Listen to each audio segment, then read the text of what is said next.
Halo, selamat bertemu kembali dengan saya Noviana Kusumawardani atau Bude Novi untuk membahas tentang bagaimana energi untuk bulan Juli 2024 dalam program Soul Guidance ya. Nah, untuk energi 2024 bulan Juni ini ada kartun The Emperor ya, dan kartun The Three of Wands dan kartun The Nine Wands ya. Ini kartu-kartu yang cukup powerful ya, karena kalau di dalam kartu saya ini merupakan simbol dari malaikat Archangel Metatron. Metatron itu salah satu malaikat utama dalam kosmologi filosofi Kabbalah, juga mungkin beberapa di Christianity ya. Tapi ini bukan soal agama ya, tetapi dalam kartun The Emperor ini sebenarnya bulan Juli kita memasuki satu fase di mana kita sedang harus fokus mengembalikan kembali power kita. Jadi saatnya membuat keputusan jadi keputusan itu powernya dari kita. Jadi bukan minta pendapat A, B, C, D, bahkan minta pendapat saya misalnya. Misalnya Anda minta pendapat saya, tapi keputusannya tetap ada di Anda sendiri. Jadi ini karena kartu Emperor menunjukkan satu energi otoritas. Otoritas bagi kita untuk membuat kerajaan kita sendiri, kita seperti rajanya, ya, seperti Emperor ya. Tetapi sebenarnya ini menunjukkan bahwa kita juga sedang harus fokus pada aspek maskulinitas kita. Setiap manusia mempunyai sisi maskulin dan feminin. Nah, sisi maskulin ini yang sedang harus kita fokuskan. Tentu saja energi maskulin yang positif, leadership, ya, otoritas, berinisiasi, atau istilahnya create ya. Nah, tetapi kita juga harus memperhatikan shadow-nya dari maskulinitas itu, yaitu apa? Ego, pride, diktator, controlling. Nah, itu yang sedang harus diwaspadai. Jadi dengan kata lain, di bulan Juli kita sedang tidak boleh controlling. Karena apa? Itu shadow-nya masculinity. Tetapi di bulan Juli kita harus berani membuat keputusan. Misalnya Anda sedang dalam kebimbangan, pacarnya ini kok tiap hari ngebukin, tapi kok mau ditinggal kasihan misalnya gitu. Ya kita harus berani membuat keputusan untuk kebahagiaan kita sendiri. Ini bukan berarti kita egois ya. Ini memang akan sulit kalau kita memasuki satu hubungan yang bersifat pernikahan ya, karena kan tidak semudah memutuskan pacar. Tetapi di bulan Juli ini kalau memang ada isu-isu domestik seperti itu tadi, ya kita harus berani memutuskan, oke, hubungan saya dan istri saya sakit, jadi saya dan istri saya harus berobat. Harus ada kesadaran seperti itu. Karena di bulan Juli ini ada kartu Three of Swords. Ini justru kartu di mana sedang harus fokus pada penyembuhan. Ya, penyembuhan nggak cuma badan ya, tapi hati. Seperti waktunya hati yang sedang berdarah itu disembuhkan, mencari obat ya.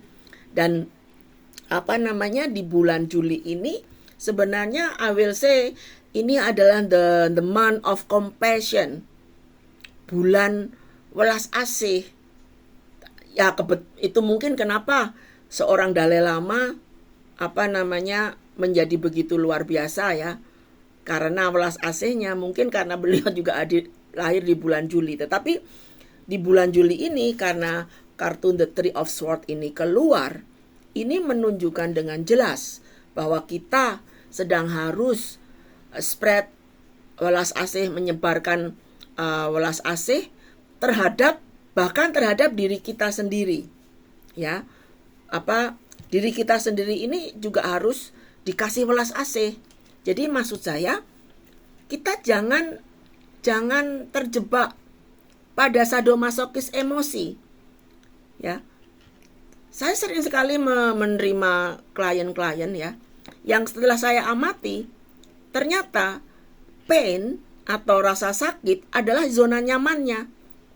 Sehingga mereka tidak berani keluar dari zona nyaman karena zona nyamannya adalah pain itu sendiri.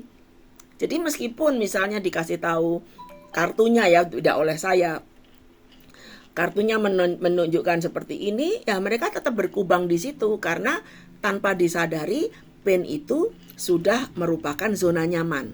Nah, ini manusia sedang harus menyadari, ya, seperti kayak membuat pemetaan bagi emosinya, karena kita memasuki periode healing. Nah, untuk bulan Juli sebenarnya tidak perlu terlalu khawatir soal pekerjaan atau karir ya, karena meskipun katakanlah berat ya, situasinya berat, proyeknya nggak goal-goal, proposalnya ditolak, atau misalnya punya rencana tidak berhasil, itu bukan berarti gagal, karena mungkin memang bukan itu jodohnya, bukan jodoh ya, meant to be-nya. Misalnya Anda punya proposal pekerjaan, nah tiba-tiba keluar bulan Juli ini pekerjaan Anda ditolak, proposalnya ditolak, ya mungkin memang bukan untuk Anda. Ya, jadi ini waktunya menyadari bahwa perasaan ditolak itu hubungannya dengan apa? Shadow dari emperor tadi. Shadow-nya apa? Yaitu ego. Yang terluka itu sebenarnya bukan soal ditolaknya, tetapi egonya yang bermasalah. Jadi di bulan Juli ini kita sedang harus fokus ya pada pemahaman itu, pemahaman ego. Jadi judulnya seperti ego learning. Nah, karena ini ada kartu emperor itu juga seperti simbol bapak ya, father. Nah, ini juga waktu yang bagus untuk kembali berkoneksi dengan bapak. Misalnya untuk teman-teman yang kebetulan seperti saya, bapak sudah tidak ada, waktunya berziarah ke bapak. Atau melakukan misalnya Jumat berkah atas nama bapak. Untuk istilahnya mendoakan beliau yang sudah tiada. Tetapi kalau memang bapaknya masih ada, waktunya berkoneksi. Misalnya Anda yang sedang bermusuhan dengan bapak, ya ini waktunya ibaratnya tadi bilang yang kartu emperor tadi, segala sesuatunya yang menjadi challenge kan ego dan pride. Kalau ibu saya ketika dulu saya berantem dengan almarhum bapak, ibu selalu bilang, sing waras ngalah, yang waras ngalah. Jadi maksudnya adalah kita harus merendahkan, bukan merendahkan, mengembrace ego kita. Karena biar gimana pun juga, seburuk apapun bapak Anda, sejahat apapun bapak Anda, tanpa beliau kita tidak ada. Dan sebagai saya yang menekuni Buddhism, ya itu karma kita. Dalam alam bardo, kita memilih beliau sebagai ayah kita. Karena apa? Untuk menyelesaikan utang-utang karma kita ke dia. Bisa jadi kalau bapak Anda misalnya jahat atau kurang baik di kehidupan ini, ya mungkin di kehidupan lalu kita yang seperti beliau. Untuk itu saatnya kita menyembuhkan luka-luka batin kita, terutama terhadap bapak. Semoga semua makhluk berbahagia dan terbebas dari penderitaan. Salam Rahayu, Namaste.